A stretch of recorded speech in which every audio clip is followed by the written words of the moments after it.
Sanitation ఇవన్నీ కూడా గ్రామ స్థాయిలో అట్లాగే పట్టణాల్లో వార్డు స్థాయిలో బెడ్ మీద ఉన్న పేషెంట్స్ అందరినీ కూడా బాగా ఎగ్జామిన్ చేసి మరి కొంతమంది ఏంటంటే ఇక్కడే ఉంటే మేము సేఫ్గా ఉన్న యాంగిల్లో ఉన్నారు. ఫిజికల్ నమస్కారాలు తెలియజేస్తున్నా. సెకండ్ వేవ్ దృష్ట్యా ప్రకాశం జిల్లాలో కోవిడ్ మేనేజ్మెంట్ యాక్టివిటీకి సంబంధించి పాజిటివిటీ రేట్ ఉధృతంగా ఉంది. దీనికి సంబంధించి యంత్రాంగం కూడా దానికి తగ్గట్టుగా అన్ని చర్యలు తీసుకుంటూ మేనేజ్ చేయడానికి శాయశక్తుల జిల్లా యంత్రాంగం పనిచేస్తుందని చెప్పి సందర్భంగా తెలియజేస్తున్నా. ముఖ్యంగా క్షేత్రస్థాయిలో కమ్యూనిటీ సర్వేలెన్స్ కానీ, టెస్టింగ్ ట్రయేజింగ్ కానీ, కాంటాక్ట్ ట్రేసింగ్ కానీ, ఐఈసీ యాక్టివిటీస్ అవగాహన కల్పించడానికి, శానిటేషన్ ఇవన్నీ కూడా గ్రామ స్థాయిలో అట్లాగే పట్టణాల్లో వార్డు స్థాయిలో నిర్వహిస్తున్నాం. దీంతో పాటు పాజిటివిటీ కేసులు వచ్చిన తర్వాత ట్రీట్మెంట్ పాయింట్ ఆఫ్ వ్యూలో అటు హోమ్ ఐసోలేషన్లో కానీ, ఇటు కోవిడ్ కేర్ సెంటర్స్లో కానీ లేదా హాస్పిటల్స్లో కానీ ట్రీట్మెంట్ ఇస్తున్నాం. పోయినసారి 1680 బెడ్స్తోనే మనం కోవిడ్ని మేనేజ్ చేయగలిగాం. ఈసారి 3000 బెడ్లు క్రియేట్ చేసాం. ప్రైవేట్ హాస్పిటల్స్ అన్నింటినీ కూడా కోవిడ్ హాస్పిటల్ నోటిఫై చేసాం.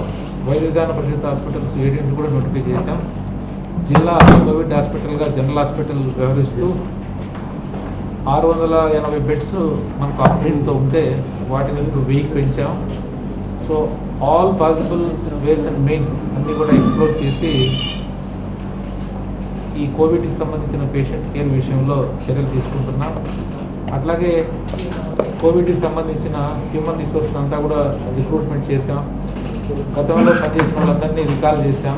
మళ్ళీ కొత్త వాళ్ళు కూడా తీసుకున్నాం. డాక్టర్సు, స్టాఫ్ నర్సులు కానీ, ల్యాబ్ టెక్నీషియన్స్ కానీ, ఎఫ్ఎన్ఓస్ వీళ్ళందరినీ కూడా కోవిడ్ కేర్ సెంటర్స్ కూడా కాన్ఫరెన్స్కి ఒకటి చొప్పున ఏర్పాటు చేసేసాం. ఆల్రెడీ నడుస్తూ ఉన్నాయి. అవి స్టెబిలైజ్ అవ్వాలి. ఇంకా ఎక్స్ట్రాగా కూడా కొన్ని రెడీగా ఉంచుకున్నాం. ఫేజ్ 2లో ఆపరేషనలైజ్ చేస్తాము.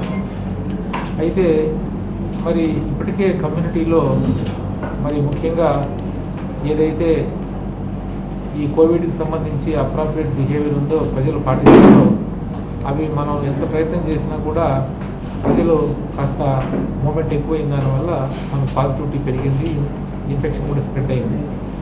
ఈ క్రమంలో మరి మనకు కర్ఫ్యూ విధించాలని చెప్పి రాష్ట్ర ప్రభుత్వం విధానపరంగా నిర్ణయం తీసుకొని ఆర్డర్స్ కమ్యూనికేట్ చేసింది. దానికి సంబంధించిన ఏర్పాటు అంతా కూడా మా ప్రకాశం జిల్లాలో మనం ఏర్పాటు చేశాము. ఒక వర్కింగ్ అరేంజ్మెంట్ క్రియేట్ చేశాము. దాంట్లో ప్రధానంగా మరి జిల్లా స్థాయిలో ఒక కంట్రోల్ రూమ్ ఉంటుంది. అట్లాగే ఒక మానిటరింగ్ కమిటీ ఉంటుంది. మరి మండల స్థాయిలో ముఖ్యంగా మండల్ లెవెల్ ఆఫీసర్స్ వాళ్ళు కటింగ్ ఎడ్జ్ లెవెల్లో ఉంటారు. 5 మంది ఆఫీసర్స్ డిజిగ్నేట్ చేశాము ఈ కర్ఫ్యూ మెజర్స్ అన్ని ఇంప్లిమెంట్ చేయడానికి. ఈ సిస్టాన్ని ప్లేస్ చేశాము. వీళ్ళకందరికీ మేము ఓరియంటేషన్ ఇచ్చే విషయంలో మరి ఎస్పీ గారు, అట్లాగే joint collector revenue, joint collector development మీ అందరం మరి ఈ మెజర్స్ అన్నీ కూడా ఇంప్లిమెంటేషన్ చేసేదానికి అవసరమైనటువంటి ఏర్పాటు చేసి మరి మండల స్థాయిలో పనిచేసే వాళ్ళకి, సబ్ డిస్ట్రిక్ట్ లెవెల్లో పనిచేసే వాళ్ళకి అందరికీ కూడా ఈ విషయాల పట్ల ఓరియంటేషన్ ఇచ్చాము ఇందాకే. ఇప్పుడు క్షేత్రస్థాయిలో ఇవన్నీ కూడా పకడ్బందీగా అమలు చేస్తే కొంతమేరకైనా మనము ఈ కోవిడ్-19 స్ప్రెడ్ని అరికట్టచ్చు. ప్రజలు కూడా ఇప్పుడు అర్థం చేసుకున్నారు. దానివల్ల మరి పట్టణాల్లో కానీ గ్రామాల్లో కానీ గవర్నమెంట్ నుంచి ఉత్తర్వులు నిన్న సాయంత్రమే వచ్చిన గత 2 రోజులుగా జిల్లాలో అన్ని ప్రాంతాల్లో కూడా స్వచ్ఛందంగా ప్రజలు ముందుకు వచ్చి మరి ఈ షాప్స్ కానీ, పబ్స్ కానీ, ఎస్టాబ్లిష్మెంట్స్ కానీ, ఆఫీసెస్ కానీ, ఎడ్యుకేషనల్ ఇన్స్టిట్యూషన్స్, రెస్టారెంట్స్ అవన్నీ కూడా మూసేస్తున్నారు. అయితే ఈ కర్ఫ్యూలో మనం పాటించాల్సినటువంటి నియమాలు ఏమని మాట్లాడుకుంటే ఉదయం 6 గంటల నుంచి మధ్యాహ్నం 12 గంటల దాకా మాత్రమే అన్ని యాక్టివిటీస్ను పర్మిట్ చేస్తాం. అయితే యాక్టివిటీస్ను పర్మిట్ చేసినప్పటికీ 144 సెక్షన్ అమల్లో ఉంటుంది. దానివల్ల 5 మంది కంటే ఎక్కువ ఒక దగ్గర గ్యాదర్ అవ్వడానికి వీల్లేదని చెప్పి మనవి చేస్తున్నాను. ఎక్కడైనా సరే అంటే ఒక హాస్పిటల్ కానీ, లేదా ఒక షాపింగ్ మాల్ కానీ, లేదా ఒక వెజిటబుల్ మార్కెట్ కానీ, ఎసెన్షియల్ సర్వీసెస్, ఎసెన్షియల్ కమ్యూనిటీస్ ఎక్కడైతే ప్రజలు అవి ప్రొక్యూర్ చేసుకోవడానికి వెళ్తారో అక్కడ మాత్రం 5 మంది కంటే ఎక్కువ గుమికూడినా అక్కడ ఈ కోవిడ్ నామ్స్ పాటించాలా, అంటే భౌతిక దూరం పాటించాలా, మాస్క్లు వేసుకోవాలా, శానిటైజర్ ఆ షాప్ వాళ్ళు లేదా ఆ వర్క్ ప్లేస్ వాళ్ళు ఏర్పాటు చేయాలా, అదంతా కూడా ఇన్షూర్ అయ్యే విధంగా ఇందాక అధికారులకు అందరికీ క్షేత్రస్థాయిలో ఇన్స్ట్రక్షన్స్ ఇవ్వడం జరిగింది. ఇంకా మధ్యాహ్నం 12 గంటల నుంచి మరుసటి రోజు 6 గంటల వరకు అన్ని యాక్టివిటీస్ బంద్ చేసేస్తున్నాము. అయితే కొన్ని ఎక్సెప్షన్స్ ఉన్నాయి, ఇవి నడుస్తూ ఉంటాయి ఈ యాక్టివిటీస్. ముఖ్యంగా ప్రింట్ అండ్ ఎలక్ట్రానిక్ మీడియా మిత్రులందరూ కూడా ఈ మొత్తం వీళ్ళకి ఎగ్జెప్షన్ ఉంది, మీరు ఎక్కడైనా తిరగవచ్చు, విషయాలు తెలుసుకోవచ్చు, అట్లాగే మా దృష్టి కూడా తీసుకురావచ్చు. అట్లాగే అన్ని రకాల టెలికమ్యూనికేషన్స్ తర్వాత ఇన్ఫర్మేషన్ టెక్నాలజీ సంబంధించినటువంటి సెంటర్స్ అన్నీ కూడా పనిచేస్తాయి. ఎందుకంటే చాలా వరకు ఈ ప్లాట్ఫామ్ అంటే ఈ కామర్స్ మీద పనిచేసేది మనం పర్మిట్ చేస్తున్నాం కాబట్టి అది ఫెసిలిటేట్ చేయడానికి ఈ బ్రాడ్కాస్టింగ్ సర్వీసెస్ కానీ, ఇంటర్నెట్ సర్వీసెస్ కానీ, లేదా ఇన్ఫర్మేషన్ టెక్నాలజీ ఎనేబుల్డ్ సర్వీసెస్ ఏవైనా సరే పర్మిట్ చేస్తున్నాము. తర్వాత మరి పెట్రోల్ పంప్స్ కానీ, LPG, CNG, petroleum gas outlets ఇవన్నీ కూడా 24 గంటలు పనిచేస్తాయి. ఇక పవర్ జనరేషన్ కానీ, ట్రాన్స్మిషన్ కానీ, డిస్ట్రిబ్యూషన్ సంబంధించి యాక్టివిటీస్ అన్నీ కూడా నడవచ్చు. వాటర్ సప్లై, శానిటేషన్ సంబంధించి పర్మిట్ చేస్తాము. Cold storage, warehousing services కూడా పర్మిట్ చేస్తున్నాము. తర్వాత ప్రైవేట్ సెక్యూరిటీ సర్వీసెస్ పర్మిట్ చేస్తున్నాము. ఆల్ మ్యానుఫ్యాక్చరింగ్ ఇండస్ట్రీస్ అన్నీ కూడా పనిచేయచ్చు. కాకపోతే ఈ మ్యానుఫ్యాక్చరింగ్ ఇండస్ట్రీస్ వాళ్ళు ఎస్ఓపి ఏదైతే ఇండస్ట్రీస్ డిపార్ట్మెంట్ ప్రిస్క్రైబ్ చేస్తుందో దాన్ని పాటించి వాళ్ళు నడుపుకోవచ్చు. అగ్రికల్చర్ ఆపరేషన్స్ కానీ, హార్టికల్చర్ ఆపరేషన్స్ కానీ, ప్రొక్యూర్మెంట్ ఆపరేషన్స్ కానీ యథావిధిగా అన్నీ కూడా పనిచేస్తాయి. కాకపోతే అక్కడ కూడా కోవిడ్ నామ్స్ లోబడే పనిచేయాలి. అట్లాగే మూమెంట్ ఆఫ్ ది పీపుల్ మనకు 12 గంటల నుంచి 6 గంటల వరకు మామూలుగా జనాలు బయట ఉన్న 144 ఉంటుంది కాబట్టి కొన్ని రెస్ట్రిక్టెడ్గా కొన్ని మెజర్స్ ఉన్నాయి. అయితే 24 గంటల్లో కొంతమంది ఎగ్జంప్షన్ కేటగిరీ ఉన్నారు పర్సన్స్. వాళ్ళు ఎవరంటే persons engaged in the activities listed para 3, అంటే పైన ఇందాక నేను ఏవైతే చెప్పానో ప్రింట్, ఐటీ, పెట్రోల్ పంప్స్ ఇట్లా దాంట్లో ఎంగేజ్ అయ్యేటువంటి మనుషులందరూ కూడా వాళ్ళు ఐడి ప్రూఫ్ చూపించి వాళ్ళు మూవ్ అవ్వచ్చు. ఆ తర్వాత central government, state government offices అన్నీ కూడా పనిచేస్తాయి కాబట్టి వాళ్ళ ఐడి కార్డు మీద వాళ్ళు కూడా మూవ్ అయ్యే విధంగా పర్మిట్ చేస్తున్నారు. అట్లాగే మెడికల్కి సంబంధించినటువంటి మనుషులందరూ కూడా తిరగచ్చు. వాళ్ళు డాక్టర్స్ కావచ్చు, నర్సులు కావచ్చు, టెక్నీషియన్స్ కావచ్చు, ఏఎన్ఎంస్ కావచ్చు, ఎవరైనా సరే వాళ్ళందరూ కూడా production of valid identity card వాళ్ళు కూడా పర్మిట్ చేస్తున్నాము. ఇకపోతే ప్రెగ్నెంట్ ఉమెన్, తర్వాత patients for purpose of receiving medical care, హాస్పిటల్స్లో ఎవరికైనా సరే మెడికల్ కేర్ అవసరం ఉన్నా ప్రెగ్నెంట్ ఉమెన్ అయినా వాళ్ళు కూడా మూవ్ అవ్వచ్చు. తర్వాత పర్సన్స్ అవైలింగ్ కోవిడ్ వ్యాక్సినేషన్, ఎక్కడైతే మనకు మిషన్ పాయింట్స్ పెట్టామో వ్యాక్సినేషన్ వేయడానికి అక్కడ వ్యాక్సినేషన్ కోసం వెళ్ళేటువంటి 45 years and above category people కూడా వ్యాక్సినేషన్ వేయించుకోవడానికి వాళ్ళు కూడా పర్మిషన్ల కింద ఉన్నారు. వీళ్ళే కాకుండా మరి ఏదైనా సరే మెడికల్ హెల్త్ డిపార్ట్మెంట్తో రిజిస్ట్రేషన్ చేసుకున్నటువంటి హెల్త్ కేర్ ఎస్టాబ్లిష్మెంట్స్ అన్నీ కూడా దాంట్లో పనిచేసే వాళ్ళంతా కూడా తిరగచ్చు. తర్వాత transport of persons in private vehicles for availing health care. So private వెహికల్స్లో ఎవరికైనా హెల్త్ కేర్ అవసరమైతేనే ఆ వెహికల్స్ను ఎంగేజ్ చేసుకుంటే అవి మాత్రమే permitted, not for other purposes. ఇదే కాకుండా persons coming from or going to airports కానీ, రైల్వే స్టేషన్స్ కానీ, బస్ స్టాండ్స్ కానీ ఎవరైనా వెళ్తుంటే దానికి సంబంధించి ప్రూఫ్ ఏదైనా చూపిస్తే వాళ్ళు కూడా పర్మిట్ చేస్తాము. ఆ తర్వాత ముఖ్యంగా all inter state and intra state movement of essential and non essential goods are permitted. So goods ఏవైనా సరే వెహికల్స్ అన్నీ కూడా తిరగచ్చు, ప్రజలకు అవసరం ఉంటుంది కాబట్టి. ఇక local transport services including autos, taxis and city bus services shall be allowed to function with in the stipulated time. 6 గంటల నుంచి 12 గంటల మధ్యలో ఈ మొత్తం ఏదైతే నేను ఈ ట్రాన్స్పోర్ట్ సర్వీసెస్ ఉన్నాయో అవన్నీ తిరగచ్చు. బట్ వాళ్ళందరూ కూడా కోవిడ్ బిహేవియర్ని పాటించాలి. తర్వాత intra and inter district public transport shall not be allowed. Inter state public transport shall remain suspended. ఇప్పుడు ఇంటర్ స్టేట్ అనేది టోటల్గా బ్యాన్ చేశారు, వేరే రాష్ట్రం నుంచి మన రాష్ట్రానికి రాకూడదు. తర్వాత ఫంక్షన్స్ లైక్ మ్యారేజెస్, ఏదైనా సోషల్ ఫంక్షన్ చేసుకోవాలంటే తహసీల్దార్ దగ్గర పర్మిషన్ తీసుకొని 20 మంది కంటే ఎక్కువ గ్యాదర్ అవ్వకుండా చేసుకునే విధంగా వెసులుబాటు కల్పించారు.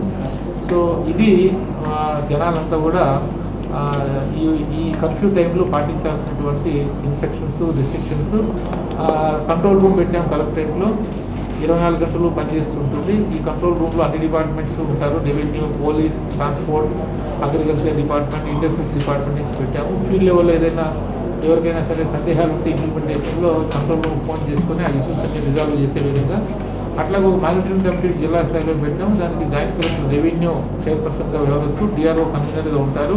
ఇప్పుడు నేను చెప్పినటువంటి ఈ యాక్టివిటీకి సంబంధించి స్టేక్ ఉన్న అన్ని డిపార్ట్మెంటల్ ఎగ్జిక్యూటివ్ దాంట్లో మెంబర్గా పెట్టాము. సో వాళ్ళు ఆల్టర్నేట్ డే మరి మీట్ అవుతూ అట్లాగే జేసీ గారు మండల స్థాయిలో ఉన్నటువంటి వాళ్ళతో కూడా మాట్లాడుతూ ఈ ఇంప్లిమెంటేషన్ అంతా మానిటర్ చేస్తాము. ఇకపోతే మనము ఒక కాన్స్టిట్యున్సీకి ఒక స్పెషల్ ఆఫీసర్ని మానిటరింగ్ ఆఫీసర్గా పెట్టాము. వాళ్ళు ఆ కాన్స్టిట్యున్సీలోని అన్ని మండలాల్లో వాళ్ళు ఏం జరుగుతుంది అనేది మధ్యలో మనకు బ్రిడ్జిలాగా వ్యవహరిస్తుంటారు. మండల స్థాయిలో తహసీల్దార్ నోడల్ ఆఫీసర్గా పెట్టాము ఈ కర్ఫ్యూ ఇంప్లిమెంటేషన్లో. సెకండ్ ఇంపార్టెంట్ నోడల్ ఆఫీసర్గా పోలీస్ ఆఫీసర్ ఎస్హెచ్ఓలు, అలాగే సబ్ ఇన్స్పెక్టర్ పోలీస్, అట్లాగే MPDO, MEO, agriculture horticulture officer, వీళ్ళు 5 మంది మన మండల స్థాయిలో ఈ కర్ఫ్యూని ఇంప్లిమెంట్ చేయడానికి పెట్టాము. నోడల్ ఆఫీసర్గా ఎంఆర్ఓ వ్యవహరిస్తారు. తర్వాత నోడల్ ఆఫీసర్గా ఎస్హెచ్ఓ వ్యవహరిస్తారు.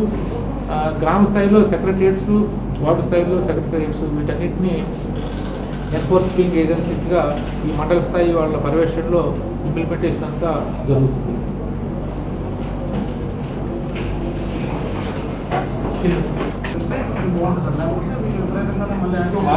అంటే మనకు ఏమొచ్చిందంటే ఇప్పుడు మామూలుగా 144 ఉన్నప్పుడు 5 మంది అంతకంటే ఎక్కువ 5 మంది కంటే ఎక్కువ గ్యాదర్ అవ్వకూడదు. అయితే కొన్ని ప్లేసెస్ ఏమున్నాయంటే షాపింగ్ మాల్స్ కానీ అట్లాగే కొన్ని పబ్లిక్ ప్లేసెస్ లైక్ ఇప్పుడు హాస్పిటల్ ఉంది, లేదా ఒక పెద్ద షాపింగ్ మాల్ ఉంది, గ్రాసరీ కోసం వెళ్తారు. సో వెళ్ళినప్పుడు అక్కడ 5 మంది అనేది వర్తించరు, అది కూడా ఇచ్చారు exemption. The district collector also impose restrictions under section 144 prohibiting the gathering of public not more than 5 even in permitted hours of moment. This shall not be applicable for people standing in queue lines, following social distance norms, for purchasing goods and services.